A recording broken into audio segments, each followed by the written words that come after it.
Iya, shalom saudara. Salam kasih dalam Tuhan Yesus Kristus yang telah mengasihi saya dan saudara. Dan saya percaya bahwa oleh karena kasih karunia-Nya, kita boleh ada sampai saat ini. Pada kesempatan kali ini saya akan membahas satu topik yang menurut saya menarik. Ecclesia Reformata Semper Reformanda. Ini adalah sebuah ungkapan teologis yang penting dalam tradisi reformasi gereja dan memiliki makna yang sangat dalam baik secara historis maupun secara teologis. Nah, saya membahas topik ini dalam rangka memperingati 508 tahun terjadinya reformasi gereja. Sudah berumur 508 tahun. Apa artinya Ecclesia Reformata Semper Reformanda Secundum Verbum Dei? Artinya gereja yang telah direformasi harus senantiasa direformasi sesuai firman Allah. Gereja yang sudah direformasi tapi terus mengalami reformasi. Nah, reformasinya sesuai dengan firman Allah. Mari kita akan bahas sama-sama. Saya berharap supaya Bapak Ibu memperhatikan sampai akhir supaya kita bisa mendapatkan wawasan, supaya kita bisa mendapatkan pemahaman yang lengkap tentang topik ini. Nah, Bapak Ibu Saudara, istilah ini sebenarnya bukan dicetuskan langsung oleh bapak-bapak reformator seperti Martin Luther dan John Calvin yang ada pada abad ke-16. Tetapi istilah ini muncul di abad ke-17 atau 18, sekitar itu. Abad 17 sampai 18 di dalam tradisi reform atau Calvinis. Nah, istilah ini dikenal melalui tulisan-tulisan teolog asal Belanda namanya Jodocus van Lodenstein yang hidup di kisaran tahun 1620 sampai 1677. Dia adalah seorang tokoh reformasi lanjutan, Nadere Reformatie, yang ada di Belanda. Jadi dia melakukan reformasi lanjutan setelah apa yang dilakukan oleh Martin Luther dan Calvin, Zwingli, dan tokoh-tokoh reformasi lainnya. Jodocus ini menegaskan bahwa reformasi gereja tidak boleh berhenti pada pembaharuan secara struktural kepemimpinan gereja, penata layanan gereja, melainkan harus berlanjut terus dalam pembaharuan rohani dan moral umat. Jadi saya bisa menangkap atau menggarisbawahi apa yang ditekankan oleh Jodocus ini bahwa reformasi gereja itu tidak hanya secara struktural, kepemimpinan, penata layanan, tetapi lebih kepada bermakna rohani. Bermakna rohani, pembaruan itu harus terjadi di dalam kehidupan kerohanian maupun kehidupan secara moral. Nah, itu adalah asal-usul daripada ungkapan tersebut. Beberapa ayat di dalam Alkitab yang menjadi landasan secara alkitabiah atau dasar biblis tentang Ecclesia Reformata Semper Reformanda. Misalnya di dalam Roma 12 ayat yang kedua, berubahlah oleh pembaharuan budimu. Penekanannya di situ adalah pembaharuan budi. Karena reformasi itu kan terus mengalami pembaharuan. Efesus pasal 4 ayat yang ke-22 sampai 24, kamu harus mengenakan manusia baru yang telah diciptakan menurut kehendak Allah. Mengenakan manusia baru. Jadi setelah orang percaya, maka harus terus diperbaharui menjadi manusia baru. Mazmur 139 ayat 23 sampai 24, sebuah permohonan agar Allah meneliti dan membaharui hati. Jadi sang pemazmur meminta sama Tuhan supaya hatinya diselidiki, kemudian hatinya diperbaiki. Wahyu 2 ayat yang ketiga, Wahyu 2 sampai Wahyu 3. Kalau kita baca di dalam Wahyu 2 sampai pasal 3 itu adalah teguran terhadap 7 gereja. Jadi panggilan Yesus agar gereja itu bertobat dan memperbaharui kasih-Nya yang mula-mula. Kita lihat bahwa 7 gereja itu ditegur oleh Tuhan Yesus karena mereka sudah menyimpang dari kasih mereka mula-mula. Maka Tuhan Yesus memanggil supaya mereka bisa bertobat dan memperbaharui kasih mereka kepada Tuhan. Nah, mari kita lihat apa makna teologis daripada Ecclesia Reformata Semper Reformanda. Kita bagi di dalam 2 frasa. Yang pertama adalah Ecclesia Reformata. Ecclesia Reformata artinya gereja yang telah direformasi. Ini menekankan atau menunjuk kepada identitas gereja yang telah direformasi berdasarkan sola scriptura. Jadi gereja yang telah direformasi itu berdasarkan firman Allah sebagai otoritas tertinggi. Nah, sebagai gereja kita harus meyakini ini bahwa pedoman hidup, pegangan hidup kita sebagai orang percaya itu adalah firman Allah sebagai otoritas tertinggi. Yang kedua adalah sola fide. Hanya melalui iman. Hanya melalui iman kita sebagai orang percaya bisa diselamatkan karena kita beriman kepada Yesus Kristus. Sola gracia, hanya oleh kasih karunia. Ya, kita percaya bahwa karena kasih karunia Allah kita diselamatkan, karena kasih karunia Allah kita boleh ada sampai hari ini. Karena kasih karunia Allah kita ditebus, kita diselamatkan. Kemudian solus Kristus, percaya bahwa hanya melalui Kristus, tidak ada keselamatan di dalam siapapun kecuali melalui Kristus. Kayak Yesus berkata, "Akulah jalan dan kebenaran dan hidup. Tidak ada seorang pun yang sampai kepada Bapa kalau tidak melalui aku." Kemudian yang terakhir adalah solideo gloria. Kita diselamatkan, kita diampuni, kita ditebus.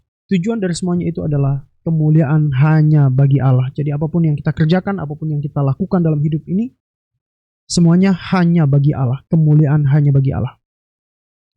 Nah, artinya Bapak Ibu Saudara bahwa gereja sudah dibentuk ulang oleh kebenaran Injil dan firman Allah dari bentuk lama yang menyimpang.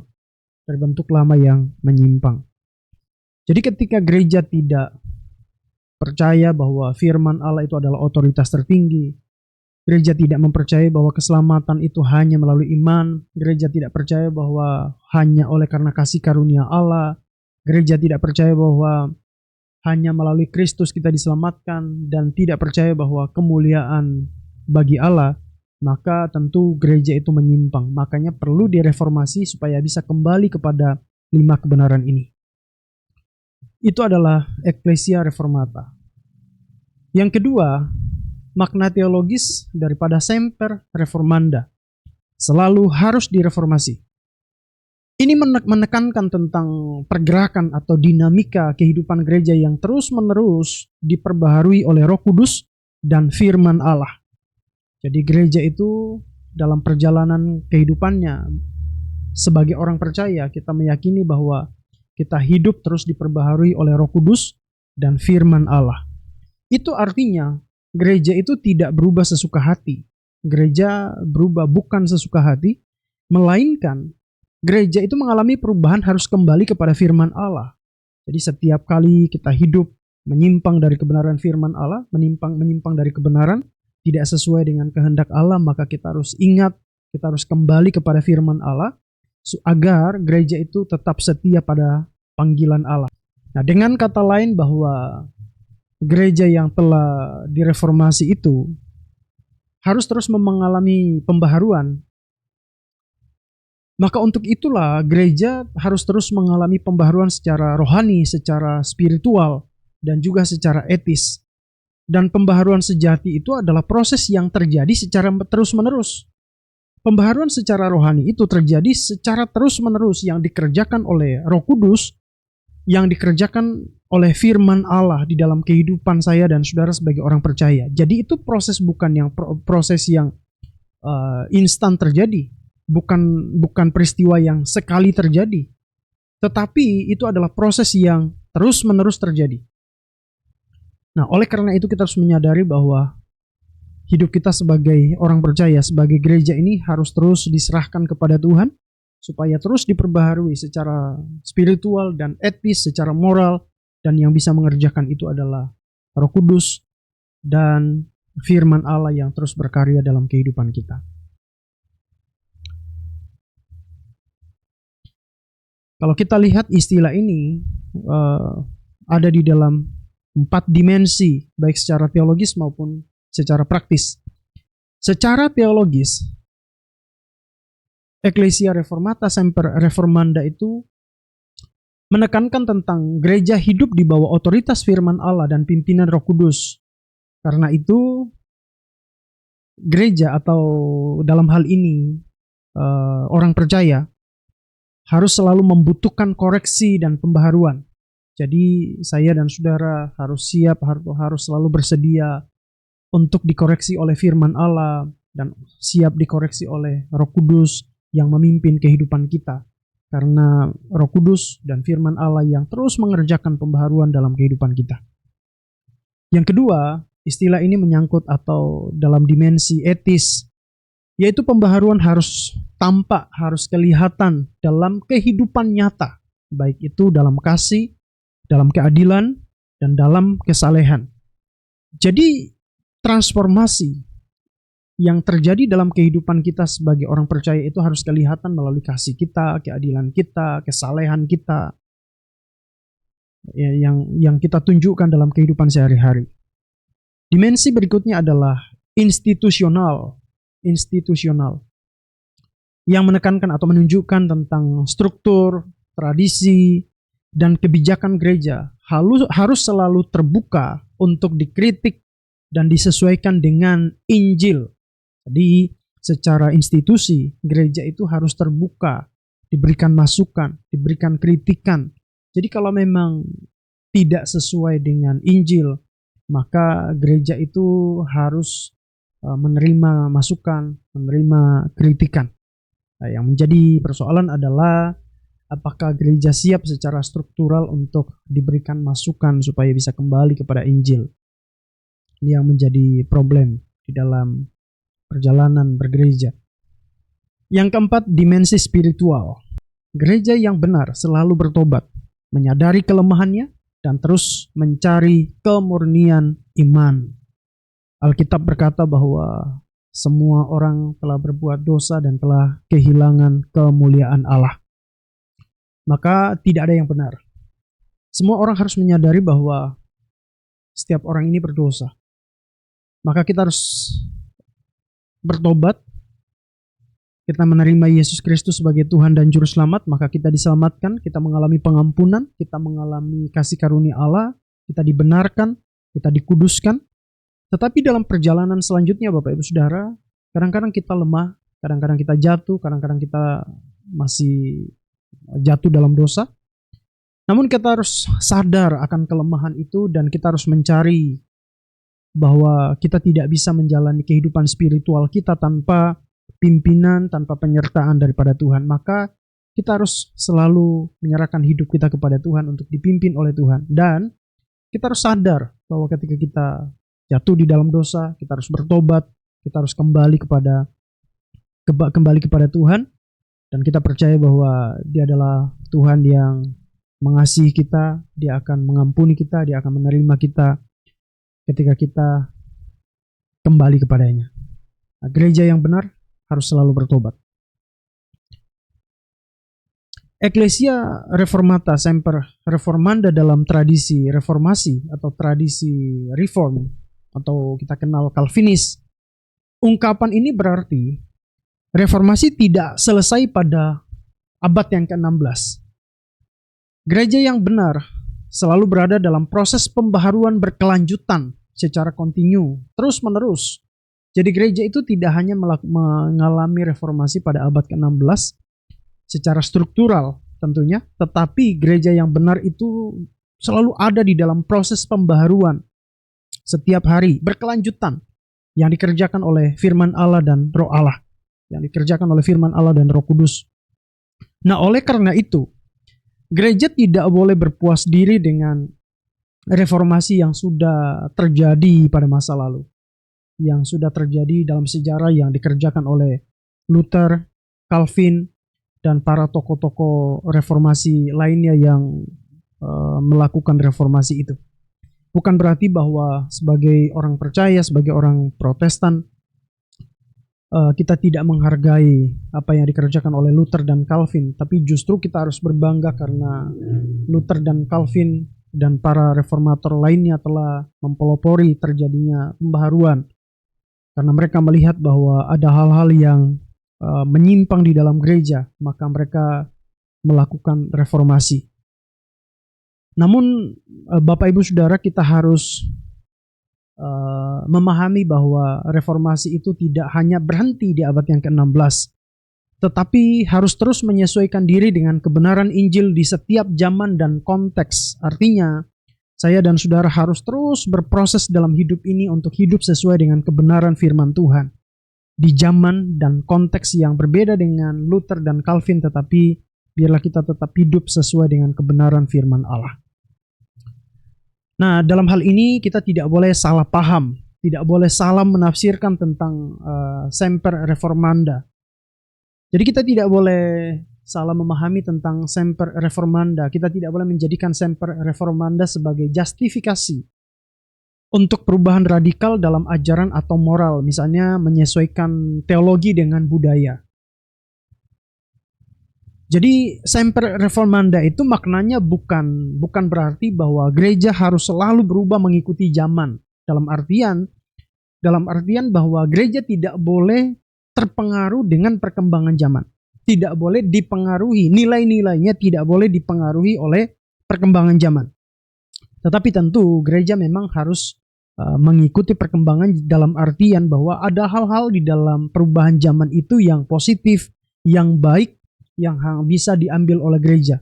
Tetapi ada nilai-nilai di dalam perkembangan zaman itu yang tidak boleh atau tidak bisa tidak boleh diikuti oleh gereja. Jadi gereja harus selalu diperbaharui oleh firman Allah, bahkan jika itu berarti menentang arus zaman. Jadi memang ada hal-hal yang terjadi di dalam perkembangan zaman itu yang tidak bisa diikuti oleh gereja, maka gereja bisa jadi menentang arus zaman, melawan arus zaman, menolak hal-hal yang terjadi yang ada di dalam perkembangan zaman itu. Nah, tentu di sini gereja harus bijak untuk menyesuaikan diri dengan perkembangan zaman. Saya bukan berarti saya menolak perkembangan zaman, apalagi sekarang kemajuan teknologi. Bukan berarti gereja harus menolak semuanya itu. Tetapi dalam hal ini gereja harus bijak menyesuaikan antara teologi pengajaran dengan perkembangan budaya. Jadi standar pembaharuannya bukan pada tren dunia, bukan pada fenomena yang sedang populer. Jadi fenomena apa yang sedang populer itu yang kita jadikan sebagai pegangan, kita jadikan sebagai standar dalam hidup kita. Tetapi yang harus menjadi pedoman kita untuk terus mengalami transformasi dalam hidup ini adalah kebenaran Injil, kebenaran firman Tuhan. Jadi bukan tren dunia yang kita jadikan panutan, yang kita jadikan pegangan, tetapi kebenaran firman yang harus tetap menjadi pedoman kita. Nah, apa relevansinya atau apa kaitannya dengan gereja masa kini? Gereja masa kini dipanggil untuk terus mengoreksi diri terhadap firman Allah. Jadi sebagai orang percaya, sebagai eklesia, sebagai gereja yang sudah dipanggil, kita harus terus menyesuaikan diri kita, menyesuaikan hidup kita dengan firman Allah. Jadi firman Allah itu yang kita jadikan sebagai pedoman yang terus mengoreksi diri kita, memperbaiki diri kita. Kalau ada yang keliru, ada yang salah, ada yang tidak sesuai, maka biarlah firman Allah itu kita jadikan pegangan. Karena firman Allah akan mengubahkan hidup kita. Dalam pimpinan Roh Kudus kita akan diubahkan menjadi baru. Yang kedua, reformasi bukan museum sejarah. Jadi bukan hanya peristiwa sejarah yang sudah terjadi, tetapi reformasi itu adalah gerakan hidup di bawah kuasa Roh Kudus. Jadi kita menjalani kehidupan, kita menjalani hari-hari yang kita lalui di dalam pimpinan dan penyertaan Roh Kudus. Jadi setiap tindakan, setiap langkah kita itu ada di bawah pimpinan Roh Kudus. Selanjutnya, Ecclesia Reformata Semper Reformanda menjadi panggilan bagi saya, bagi Bapak Ibu Saudara untuk mengalami pembaharuan secara teologi.